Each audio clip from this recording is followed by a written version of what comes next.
They say some people marry for love, others for power.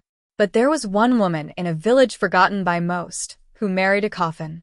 And this is how her riches were buried alongside her soul.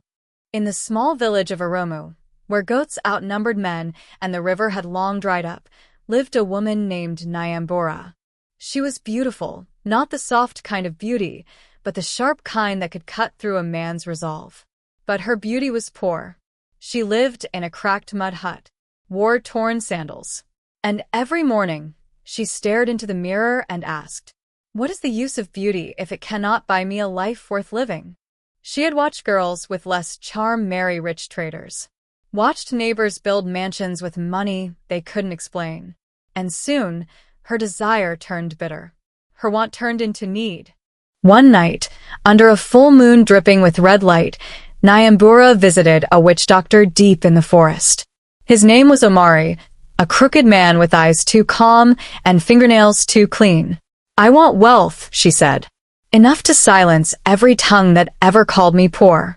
Omari stirred a black calabash and whispered, "Then you must marry a man who never speaks, never eats, never breathes. He sleeps in a coffin by day and walks the earth by night."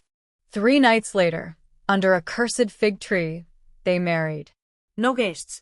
No songs. No priest. Only Omari, a goat skull, and a coffin carved in ebony. The groom stood tall, dressed in black, face hidden behind a red veil. He said nothing. Not a word. Not a breath. Nyambura was given a golden ring that burned cold on her finger. And from that night on, wealth poured in. Gold coins under her pillow. Cows that multiplied without mating. Food that never spoiled. Men who bowed before her. She became a queen in the village that once mocked her. But every night, her husband returned, entered the hut silently, opened the coffin, and climbed inside. Omari had given her 3 rules. Do not remove his veil. Do not ask where he goes at night. Never look inside the coffin. For months she obeyed, until curiosity crept in. And when curiosity enters a woman's heart, silence becomes a curse. She began to wonder, why did her husband never eat? Why was the coffin always warm? Why did the dogs never bark when he came? One night, as he left for his midnight wandering, Nyambura followed him. She crept through the shadows, careful not to make a sound. She saw him standing beneath the same fig tree, not alone. There, in the moonlight, stood Omari holding a second coffin, and between them was her husband's body. Pale, cold, still. She gasped. But the man who had been sleeping beside her every night turned to look at her, and for the first time, he spoke. "I was never in the coffin, Nyambura. You were." Omari laughed. A long, bone-rattling laugh. "You wanted riches, child, and the spirits gave it to you. But riches must come from somewhere, and your soul was the price." From the moment she put on the burning ring, she had died.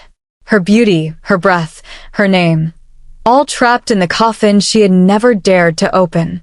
What walked through the village in daylight, what smiled, dined, ruled, was a hollow illusion, a vessel, a lie, a bride of death.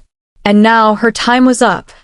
The next morning, Nyambura's mansion collapsed into dust. The cows vanished. The gold turned to ashes. And in the center of the ruins lay a coffin, open and empty. Some say they still see her at night, wandering with a golden ring, whispering, "It was only meant to be one night, just one." But the forest knows. Once you marry death, you never sleep alone again. So, if you ever see a beautiful woman with cold hands, if she asks you to follow her after sunset, ask her one question. Does your husband sleep in a coffin? This was the tale of the woman who married a coffin. Greed may open doors, but some doors lead straight into the grave. If this story chilled your spine and whispered to your fears, subscribe to this channel for more African dark tales every week. Like, share. And remember, in our culture, every shadow has a name.